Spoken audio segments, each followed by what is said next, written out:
नमस्कार दोस्तों, स्वागत है आज की इस न्यू वीडियो में। दोस्तों, गौतम बुद्ध ने अपने जीवन में हमेशा सत्य और अहिंसा का पालन किया है और लोगों को भी इसी रास्ते पर चलने का आदेश दिया है। आज भी गौतम बुद्ध के कई ऐसे विचार हैं जो लोगों को जीवन की वास्तविकता से वाकिफ कराते हैं। उनमें से एक है उनकी 4 पति व पत्नियों की कहानी। आखिर गौतम बुद्ध ने ऐसा क्यों कहा था कि हर इंसान की चौथी पत्नी उसका साथ देती है?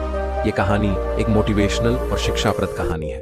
बुद्ध हमेशा से कहते थे कि हर पुरुष की 4 पत्नियां होती हैं और हर महिला के 4 पति होते हैं। इन चारों में से चौथे नंबर की पत्नी या पति मनुष्य के अंतिम समय में साथ जाते हैं, बाकी सभी यही साथ छोड़ देते हैं, फिर आप चाहे जिंदगी भर उनका कितना भी ख्याल रखें। आइए आपको बताते हैं गौतम बुद्ध ने यहाँ किन 4 पत्नियों का जिक्र किया है।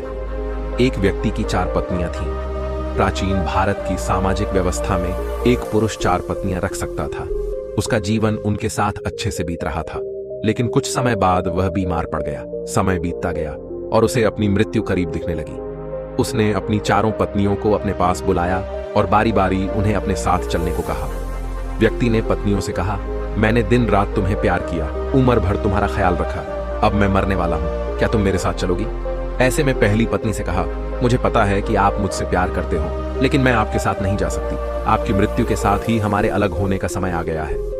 दूसरी पत्नी ने जवाब दिया, आपकी पहली पत्नी ने आपके साथ आने से इनकार कर दिया, तो मैं फिर भला आपके साथ कैसे जा सकती हूं? तीसरी पत्नी ने कहा, मुझे आप पर दया आ रही है और अपने लिए दुख भी है, इसलिए मैं अंतिम संस्कार तक साथ रहूंगी, पर इससे आगे नहीं। मृत्यु को और करीब पाकर व्यक्ति की सारी उम्मीदें खत्म हो जाती हैं, लेकिन फिर भी वह हिम्मत जुटाकर चौथी पत्नी से भी वही सवाल करता है। इस पर चौथी पत्नी कहती है कि स्वामी, मैं आपसे कभी अलग नहीं रह सकती, आप जहां भी जाएं मैं आपके साथ चलूंगी।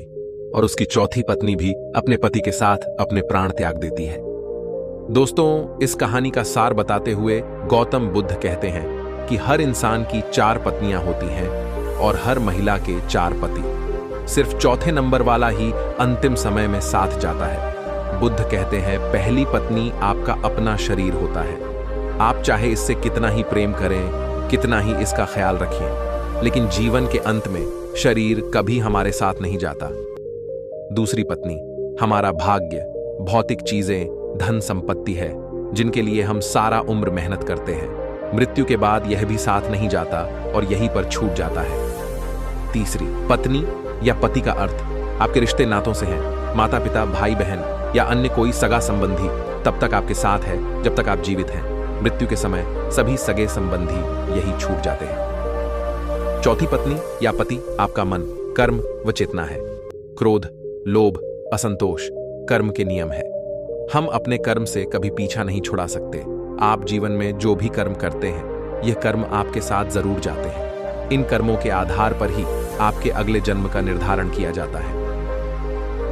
तो दोस्तों, जीवन में 4 चीजें महत्वपूर्ण हैं: शरीर, भौतिकता, रिश्ते और कर्म। इनमें से पहली 3 चीजें यानी पत्नियां जीवन के किसी न किसी मोड़ पर साथ छोड़ देती हैं, लेकिन चौथी पत्नी यानी कर्म सदैव साथ रहते हैं।